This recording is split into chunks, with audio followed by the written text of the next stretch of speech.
ॐ नमो भगवते वासुदेवाय। अथ दशमोऽध्यायः।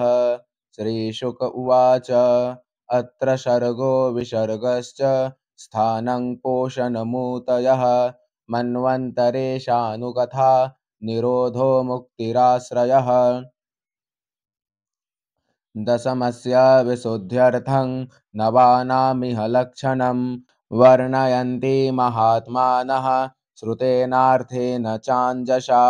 भूतमात्रेन्द्रियधियां जन्मसर्ग उदाहृतः ब्रह्मणो गुणवैषम्याद् विसर्गः पौरुषः स्मृतः स्थितिर्वैकुण्ठविजयः पोषणं तदनुग्रहः मन्वन्तराणि सद्धर्म ऊतयः कर्मवासनाः अवतारानुचरितं हरेश्चास्यानुवर्तिनां शतामीश कथाः प्रोक्ता नानाख्यानोपबृंहिताः निरोधोऽस्यानुशयन मात्मनः सह शक्तिभिः मुक्तिर्हित्वान्यथा रूपं स्वरूपेण व्यवस्थितिः आभासश्च निरोधश्च यतश्चाध्यवसीयते स आश्रयः परं ब्रह्म परमात्मेति शब्द्यते योऽध्यात्मिकोऽयं पुरुषः सोऽसावेवाधिदैविकः यस्तत्रो भयविच्छेदः पुरुषो ह्यादिभौतिकः एकमेकतराभावे यदा नोपलभामहे तृतीयं तत्र यो वेद स आत्मा स्वाश्रयाश्रयः पुरुषोऽण्डं विनिर्भिद्य यदासौ स विनिर्गतः आत्मनो यन्मन्विच्छन् नपोस्राक्षिक्षुचिः शुचि तास्ववात्सीत् स्वसृष्टासु सहस्रपरिवत्सरान् तेन नारायणो नाम यदापः पुरुषोद्भवाः द्रव्यं कर्म च कालश्च स्वभावो जीव एव च यदनुग्रहतः सन्ति न सन्ति यदुपेक्षया एको नानात्वमन्विच्छन् योगतल्पात् समुत्थितः वीर्यं हिरण्मयं देवो मायया व्यसृजत्रिधा अधिदैवमथाध्यात्ममधिभूतमिति प्रभुः यथैकं पौरुषं वीर्यं त्रिधा भिद्यत तच्छृणु अन्तः शरीर आकाशात् पुरुषस्य विचेष्टतः ओजः सहो बलं जज्ञे ततः प्राणो महानशुः अनुप्राणन्ति यं प्राणाः प्राणन्तं सर्वजन्तुषु अपानन्तमपानन्ति नरदेवमिवानुगाः प्राणेन क्षिपता क्षुत्री दन्तराजायते प्रभुः पिपासतो जक्षतश्च प्राङ्मुखं निर्भिद्यत मुखतस्तालुनिर्भिन्नं जिह्वा तत्रोपजायते ततो नानारसो जज्ञे जिह्वया योऽधिगम्यते विवक्षोर्मुखतो भूम्नो वह्निर्वाग्व्याहृतं तयोः जले वै तस्य सुचिरं निरोधः समजायत नासिके निर्भिद्येतां दोधूयते नभस्वति तत्र वायुर्गन्धवहो घ्राणो नसे जिगृक्षतः यदात्मनि निरालोकमात्मानं च दिदृक्षतः निर्भिन्ने ह्यक्षिणी तस्य ज्योतिश्चक्षुर्गुणग्रहः बोध्यमानस्य ऋषिभिरात्मनस्तज्जिघृक्षतः कर्णौ च निर्भिद्येतां दिशः श्रोत्रं गुणग्रहः वस्तुनो मृदुकाठिन्य लघुगुर्वोष्णशीततां जिघ्रीक्षतस्त्वङ्गनिर्भिन्ना तस्यां रोममहीरुहाः तत्र चान्तर्बहिर्वातस्त्वचा लब्धगुणोवृतः हस्तौ रुरुहतुस्तस्य नानाकर्मचिकीर्षया तयोस्तो बलमिन्द्रश्च आदानमुभयाश्रयं गतिं जिगीषतः पादौ रुरुहाते भिकामिकां पद्भ्यां यज्ञः स्वयं हव्यं कर्मभिः क्रियते नृभिः निरभिद्यत शिष्णो वै प्रजानन्दामृतार्थिनः उपस्थ आसीत् कामानां प्रियं तदुभयाश्रयम् उत्से सृक्षोर्धातुमलं निर्भिद्यत वैगुदम् ततः पायुस्ततो मित्र उत्सर्ग उभयाश्रयः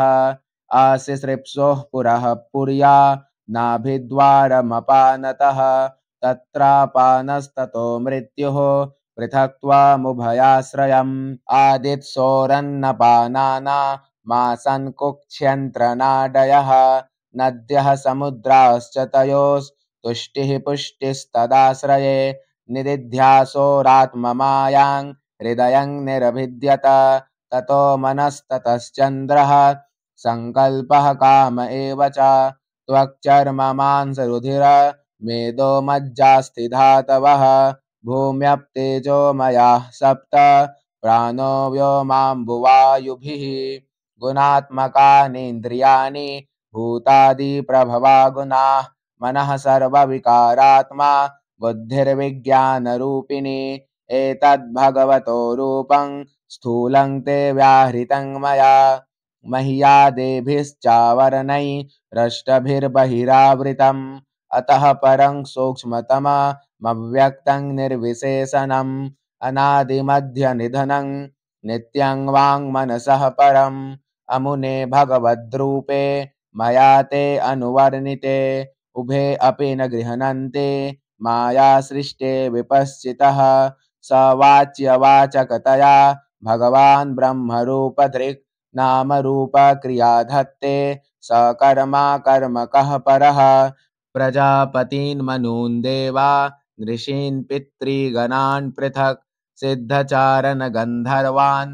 विद्याध्रासुरगुह्यकान् किन्नराप्सरसो नागान् सर्पान् किं पुरुषोरगान् मातृरक्षः पिशाचांश्च प्रेतभूतविनायकान् कूष्माण्डोन्मादवेतालान् यातुधानान् ग्रहानपि खगान् मृगान् पशून् वृक्षान् गिरीन्द्रिपसरीसृपान् द्विविधाश्चतुर्विधा येन्ये जलस्थलनभौकशः कुशलाकुशलामिश्राः कर्मणाङ्गतयस्त्विमाः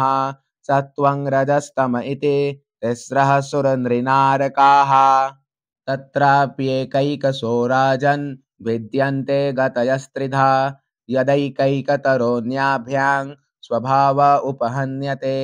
स एवेदं जगद्धाता भगवान् धर्मरूपधृक् पुष्णाति स्थापयन् विश्वं तिर्यं नरसुरात्मभिः ततः कालाग्निरुद्रात्मा यत्सृष्टमिदमात्मनः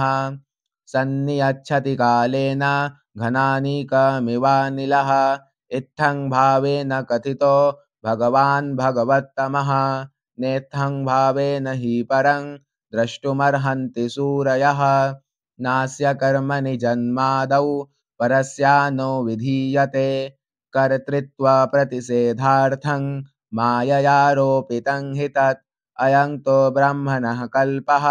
सविकल्प उदाहृतः विधिः साधारणो यत्र सर्गाः प्राकृतवैकृताः परिमाणं च कालस्य कल्पलक्षणविग्रहं यथा पुरस्ताद्व्याख्यास्ये पाद्मं शृणु शौनक उवाच यदाहनो भवान् सूत छत्ता भागवतोत्तमः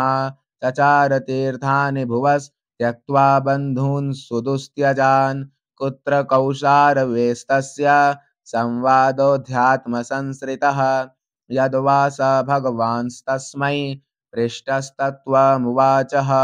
ब्रूहि नस्तदिदं सौम्य विदुरस्य विचेष्टितं बन्धुत्यागनिमित्तं च